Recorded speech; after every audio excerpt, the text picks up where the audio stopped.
I don't need a script. I don't need a teleprompter. We've got some amazing guests to join us who will tell you what they think about this horrific news that could rent asunder the fabric of this, the greatest nation on God's green earth. But let me tell you a story. People ask me, why do you do what you do? You're rather out there in your support of the president. You're very vocal in why you love America and why you believe in America first. And they ask me, where does that come from? I'm an immigrant. And here's where it comes from. There are moments in one's life where you can identify you've arrived in the fork in the road and you take this path, not the other one, and everything changes. For me, it occurred when I was a young boy. I was about 7 or 8 years old. And I was on vacation at the beach. And my father was a great athlete of a man. He was in the national rowing team. He served in a communist prison, in a coal mine for 2 years. So he was a bear of a man. And he loved to swim. And he came out of the ocean and he looked at me, he looked down at me, and I was playing with my toys, with my G.I. Joe, making sandcastles or whatever. And I looked at him. And I saw something I hadn't seen before. He had these white lines on his wrists. He wasn't old enough to be wrinkled on his wrists. So foolishly, little child that I was, I said, "Hey, Dad, what are those?" Without skipping a beat, with no emotion, he looked down at me and he said, "Son, that's where the secret police bound my wrists together with wire so they could hang me from the ceiling of the torture chamber." That's when my life changed. Why?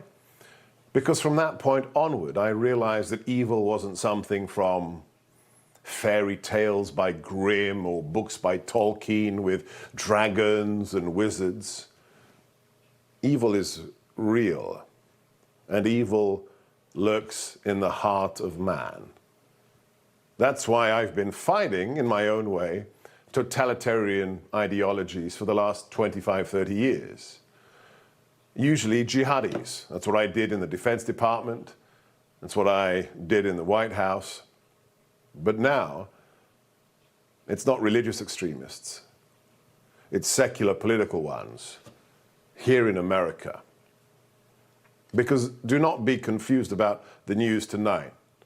The news tonight has nothing to do with the law or any putative crime committed. The news about my former boss, and yes, I own that. He is my boss, you know that, my former boss. What they're doing to him is evil. It is unjustifiable. You can analyze what we've heard in two fashions with regards to the indictments: legally or politically. Let's get the legal out of the way for a second. It's garbage. It's just as manufactured and artificial as the Alvin Bragg indictments that were out of date, that couldn't be felonies, but had to happen because Alvin Bragg said what? In that ominous radio interview as he was campaigning to get elected as the DA for Manhattan, he said, "My #1 goal is to put that man, Donald Trump, behind bars." Yeah, not justice, not blindfold Lady Justice, political targeting. The legal analysis of these charges is absurd. Why? The president, all presidents, maintain their security clearance at the highest level, TSS, CIQ, you name it, till the day they die. Jimmy Carter has it. George W. Bush has it. Obama has it. So does President Trump. He can't mishandle them. And the idea that a civil act is somehow being used to bring felony charges can only occur if you accuse the individual of obstruction or conspiracy. The Supreme Court has made very clearly in their ruling that for that to occur, there has to be malice. There has to be evil intent. There is no evil intent. This man loves America. The legal argument is nugatory.